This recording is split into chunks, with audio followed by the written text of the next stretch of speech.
So what is up mga dre? Sa mga di nga nakakilala sa akin, ako nga pala to si Papi Dre. So sa mga nanonood sa TikTok sa akin, kilalang kilala nyo ako. Dito din sa platform na Facebook, sa mga nanonood sa akin dito. So salamat sa mga bumibili ng ina-affiliate ko dito, Sandoman o Earbuds. Yung earbuds mga dre, solid na solid talaga yung tunog. Ngayon lang ako nakarinig ng ganong kalupit na bass na earbuds mga dre. Galing na rin ako sa Apple o ayoko na magbanggit ng mga high-end na product.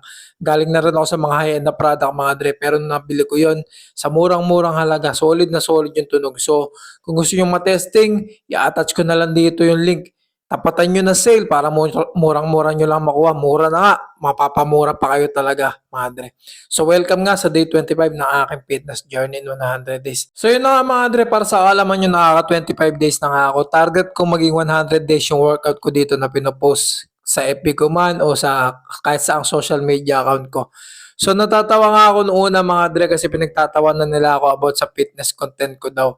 Pero ngayon nagtatanong na sila kung ano daw yung mga pwedeng kainin, kung ano daw yung mga pwedeng gawin para mabilis mag-improve yung mga katawan nila. So, ibig sabihin nun, nai-influensya ko naman sila kahit papaano. Natutuwa rin naman ako mga dre kasi nagkakaroon kayo ng improvement sa sarili nyo. So, nalalaman nyo na hindi na lang kayo para dyan, hindi na lang kayo hanggang doon. Nagkakaroon din naman kayo ng mga self-esteem para magbuhat na. So, kung isa ka sa tumatarget ngayon 2026 na magbago talaga yung build-up ng katawan mo, gumanda sa'yo kung ano man yung damit na gusto mong isuot.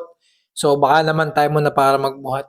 So, yung pagbubuhat, sinasabi nila, gastos lang daw. Hindi ito gastos. Kumbaga, dito ka nagkakaroon ng focus, dito ka nagkakaroon ng disiplina. Siyempre, katulad ko, na gipit yung oras ko kasi may business pa akong hinahawakan. Nagkakaroon ako ng disiplina na gumising ng maaga para ma-extra yung workout ko. Kasi pagka umaga ako nag-workout, yun, kina, yung hapon na yun, pagka umaga ako nag-workout, napakalakas ng katawan ko. Paramdam ko, buhay na buhay yung mga joints ko, buhay na buhay yung muscle ko. Kaysa sa gabi ako nag-workout kasi mas confident ako na nag-workout sa umaga. So yun na nga mga dre, yung workout nga natin na to, panoorin nyo lang. Chest nga yung workout na to mga dre. Full chest workout to. Kung isa ka sa nununod sa akin, swerte ka kasi natuturuan ka ngayon. Tapos nakikita mo kung paano yung mga form. Yung mga tamang form na hindi ka mapipilayan, hindi ka may injury.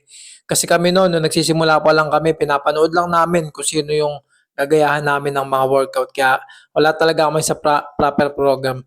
So ito naman mga dre, proud naman ako na sabihin na proper program naman yung tinuturo ko. Kasi itong mga program ko, kinuha ko talaga sa utol ko to mga dre. Kinuha ko kung paano siya gawin.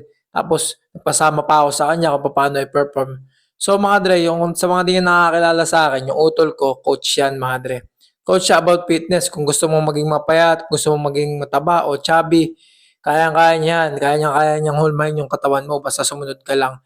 So yung ginagawa ko nga sa buhay ko mga dre, konektado yan. Kaya nga yung business ko, di ba nakita niyo yung business ko, burger business, meron siyang calorie and protein content. So nagtandem nga kami ng utol ko mga dre kung paano susukatin yung mga content ng calories and protein nun mga dre. Pero correction lang mga dre, yung burger ko hindi siya for athlete na gusto nyo accurate talaga, pati yung mga macros, pati yung kalit-litan detalye. So yun, for lifestyle lang yun mga dre. Dalawa kasi yan mga dre sa mga beginner, papaliwanag ko sa inyo. Yung lifestyle mga dre, yung nasusukat mo lang sa araw-araw na ginagawa mo. Pero yung pang-athlete talaga mga dre, susukatin mo talaga, maski kamanti-manti ka, kung ano man ginagamit mong ingredients mga dre. So yun na nga mga dre, basta medyo malalim na talaga yun kung about talaga sa fitness yung gusto mo talaga, kung gusto mo na mga caldep o mga artificial na pagkain na gusto mo talaga na magkaroon ng high protein meal.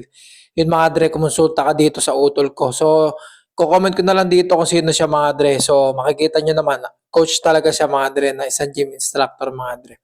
So, yun nga mga dre, sinabay ko dito sa aking workout ng chest ay bicep mga dre. Pinaka-convenient to pagka sinabay mo yung bicep. Pinakamadali kasi hindi pa pagod yung bicep mo. Tulad nga ng sabi ko, minsan kapag nagpo-push day ka, tinatamaan yung likod ng braso, mga dre, napapagod yan. Kaya medyo mahirap na rin mag-pull over o yung mga workout sa likod ng braso. So minsan nga may nadinig ako, bakit daw hindi ako mag-focus sa buhay, bakit daw pa-gym-gym lang ako. Focus po ako sa buhay. Sa katunayan nga po, lahat ng bills na binabayaran ko, kuryente man o tubig, sa akin nakapangalan yan. So saan ko po kukunin yung pambayad doon, kundi sa sarili ko lang din pong hassle. So stay fit, stay healthy, burger kayo sa akin mga dre.